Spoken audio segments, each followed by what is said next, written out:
Hi everybody and welcome to Crossfire Sector. It's a new game that I have been working on for some time now.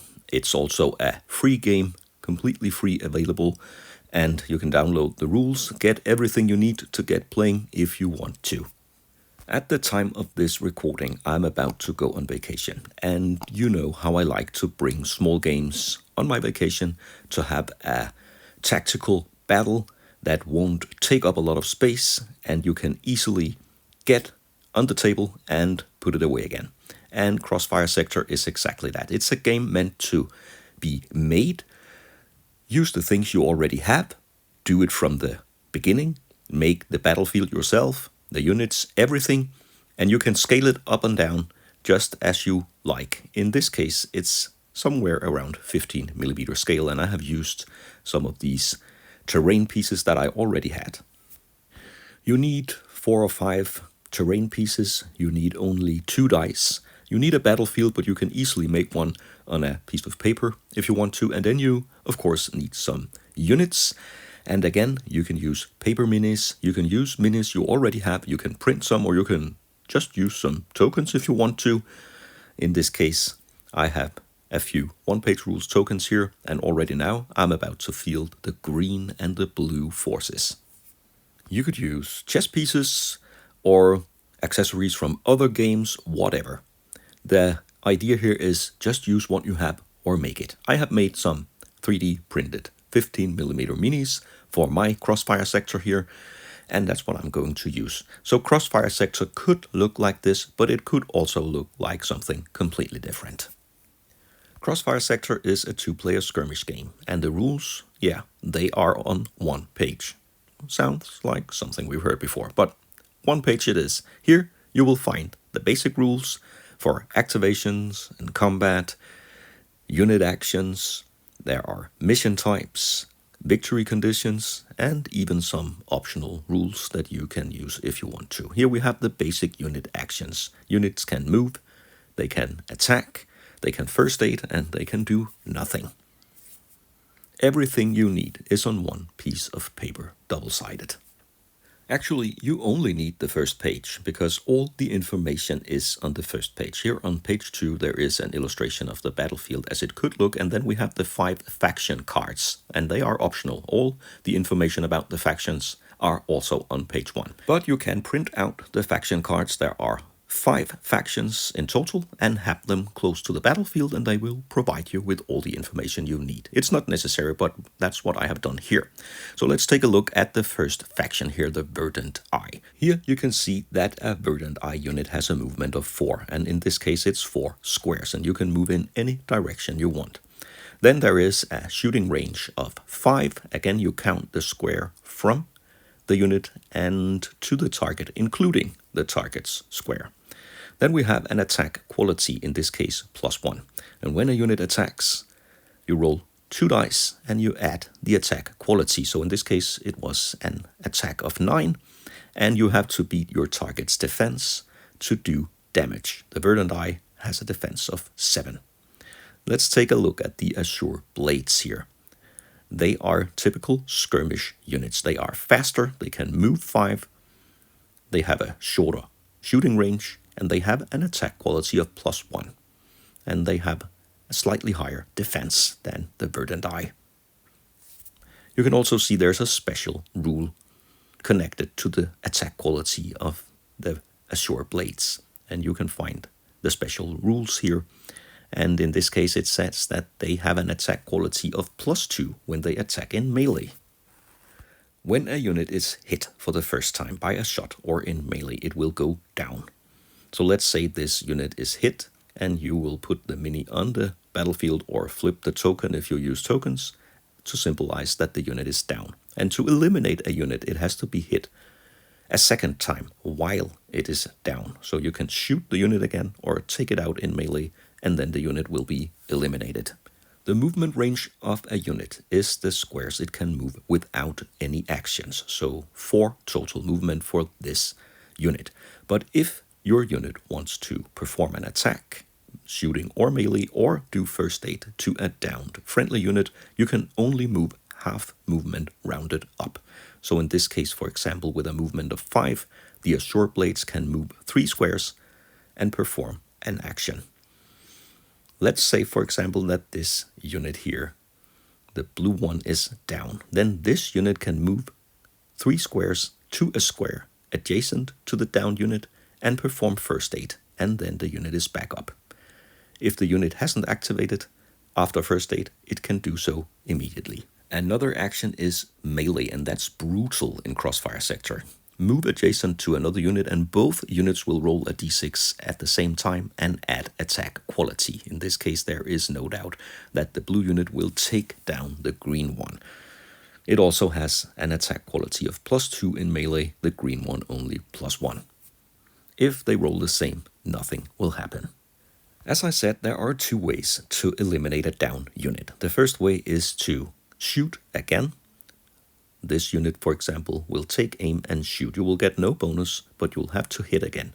And this is a 7 + 1 for a total of 8. And the Azure Blades have a defense of 8. And it's not enough to equal the defense. You have to roll higher. So in this case, it won't be hit.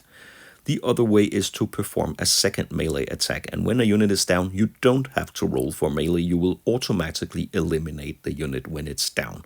All you have to do is to move to it, perform melee, and the unit is destroyed. When you set up the game, you put the total of 5 units in a faction in the home zone. The home zone are the 3 squares on each side of the battlefield, and you have to put units in at least 2 of the rows. You cannot put all of them on the first row closest to the center. There is only one exception, and that's the Solar Wardens. They have 4 units instead of 5, but all the other factions are 5 units. The higher terrain pieces will obscure line of sight. The lower terrain pieces will give you +1 in defense if you're behind it.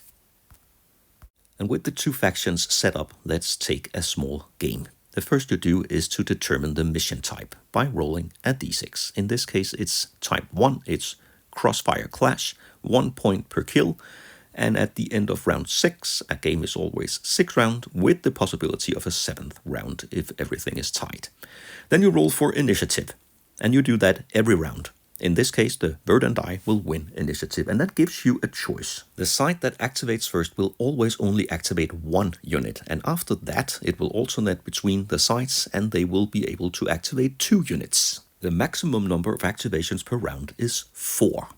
So there could be a tactical choice in letting your opponent begin. In the example here, the bird and I won the initiative in round 1, and they will allow the Azure Blades to begin instead, and that means they can only activate 1 unit. So let's get started with this game. 1 Azure Blade unit will move.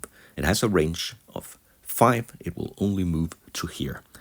Now the bird and I can activate 2 units, and they are long-range marksmen. So this unit can move 2 squares, that's half his movement, and take aim and shoot. He has a range of 5. But this shot is not enough to beat the defense of the Azure Blade unit. Second unit will activate, and the bird and I will move this unit from the back of their home zone and forward. Now activation alternates back, and the Azure Blades can now activate 2 units. They will move this one forward. They have a movement of 5, so they are very mobile. But their shooting range is short. They want to get into melee, or at least closer. Activation goes back to Bird and I, who now can activate their 2 final units this round. And this one moves 2 squares forward and takes aim and shoots. And it's a 7 + 1, it's 8. Again, not enough to beat the defense. They need a 9 to do that, so they will take another shot. And this time it's good with 10 + 1. If you roll a natural 12, it's an instant kill. So that's really what these units are looking for. But the Azure Blade that was hit will go down, and they activate immediately after, and his teammate here will move to him 2 squares and perform first aid. The unit is back up, but it has already activated this round, so it won't be able to activate further. Now that was the 4 activations on each side. We'll go to round 2 and roll initiative again. And the bird and I will win round 2 as well. This time they'll choose to go first and can activate only 1. And the 1 unit they will activate is this one here at the lower part of the battlefield. He will just move 1 square and fire. And again, they will miss. Now the Azure Blades can activate too, and that enables them to finally get closer. This unit will move half the distance rounded up, that's 3 squares, and then he can shoot with a range of 2, and he rolls 11. Even though he rolls 12, it's not a natural 12, so it's not an instant kill, but the unit will go down. And the second Azure Blade unit will try to eliminate the Verdant Eye, and he's successful.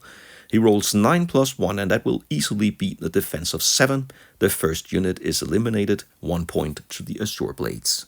Not all missions are about eliminating your opponent. Some of them is about capturing special areas of the battlefield or get to your opponent's home zone. So it's not always about eliminating as many enemies as possible, but it is in this case. So the Verdant Eye will activate 2 units and they will target the same Azure Blade. And the second one will hit with a 9 plus 1 at 10, way over the defense. So he goes down, but they cannot activate further. Activation goes back to the Azure Blades, and 1 unit here will perform first aid. And then the unit that was just aided will activate, and he will go into melee. Because of their special ability, he will add +2 to the attack quality. The Verdant Eye will only add +1. And that's 5 versus 1, no doubt. And immediately the Verdant Eye soldier will go down. That leaves 1 unit to activate, and the Verdant Eye will activate this one, and I made a mistake here because he had already activated. Sorry about that, but anyway, he will aid his friend here, and he's back up, and that will end round 2. The rounds are pretty fast, and it is a fast game to play. That's the whole idea behind the game. It's round 3, initiative again, and the Verdant Eye will once again win. They will choose to keep the initiative and activate only 1 unit here, and he will shoot and miss the target. So the Azure Blades can now activate 2 units. This one first, and he will try melee again. No wonder it went really good the last time. But in this case, he will go down himself. And that is the brutal reality of melee in Crossfire Sector. Only if they roll the same, nothing will happen. Otherwise, 1 will go down. The Azure Blades are in range to do some first aid on their downed unit here, but instead they will be aggressive and charge towards the home zone and shoot. But they will not hit. And that leaves the down Azure unit here very, very exposed, because this Verdant Eye can activate, and he is already adjacent to the down unit, and he can perform melee, and that will immediately eliminate him. He won't have to roll any dice, he'll just take him out. And then the Verdant Eye here in the home zone will shoot his attacker. Great round from the Verdant Eye. Now only 2 units remain to activate, and they will of course try to do some more damage. Oops. And he will move 3 squares and take a shot with an attack quality of +1. None of them will hit. That leaves 1 Verdant Eye to activate. He will pull back behind cover, and he will try to eliminate this unit with a shot. And it's 7 plus 1. Unfortunately, the defenses will hold up, even though he's down. That was round 3. We'll proceed to round 4. So far, this battle is tied. Initiative is crucial because they have a down unit, and they roll the same. And they will... Oh, the same again. Really, really exciting. And the Verdant Eye will win once more. And, of course, they will immediately melee charge this guy. He's out. The Azure Blades will have to respond immediately to still be in this battle. So they will perform melee. And again, a roll of 6, but with +2 versus +1. The Verdant Eye will go down, and the next unit to activate will move adjacent and take him out. The battle is once again tied. With less than 5 units on the battlefield and 4 activations each round, all the units can activate. And the Verdant Eye here will move forward, and he will turn around and take a shot at this Azure Blade soldier, and he will hit with a 9. He just beats the defense. And that takes him down, but that's so far not enough. The second activation here will try to shoot him away. And it's another roll of 9. Really well executed. They take out the third enemy unit and proceed to round 5. Initiative will begin the round. And it's 4 for the blades and 2 for the verdant eye. So for the first time, the Azure blades will win the initiative. And they can activate 1 out of their 2 units. They will not perform melee, but step slightly forward and really hope for double 6s. An instant kill that will immediately remove the unit. But, well, it is a hit though. It's 8, enough to beat the defense of 7, and the second unit will move in. And again, I made a mistake here. They could only activate 1 unit here. So we'll just get him back. The verdant eye is still down, but he is still in the battle. So now the verdant eye can activate 2 units, and the first one will move in and perform first aid. So they will get their teammate back up, and then he will immediately activate. That is possible. Step back and take a shot. And he rolls a 9, enough to take the blue guy down. And they have activated all their units, so the final verdant eye here will be able to activate and move in here, but his line of sight is obscured. He cannot take a shot at the down unit. So that will end round 5 and take us to the final round. It looks bad for the blades. 1 unit down and only 1 still standing. And a roll of 1 for initiative. That will not make it better. And of course, the verdant eye will take their first activation and remove the unit here with a melee attack. So only 1 Azure blade. Ooh, and that was so close to an instant kill. He will go down, but there will be no way to finish him. Instead, the verdant eye units here will shoot and eliminate the final Azure blade unit. That is a victory here at the end of round 6. That will earn the verdant eye victory points, and you can get bonus points if you survive with 3 units or more, and you can read all about that in the rules. I'll put a link in the description to the rules if you want to download them and playtest them, give it a shot here during the holidays. And here we have some of the other factions, the Grey Cloaks, that will be able to re-roll their attacks. That is their special ability.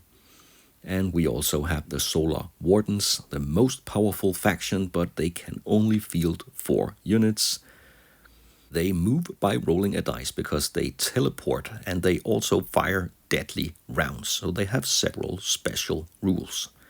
The final faction is the Ember Guard. 5 different factions, all of them with different abilities and specialties.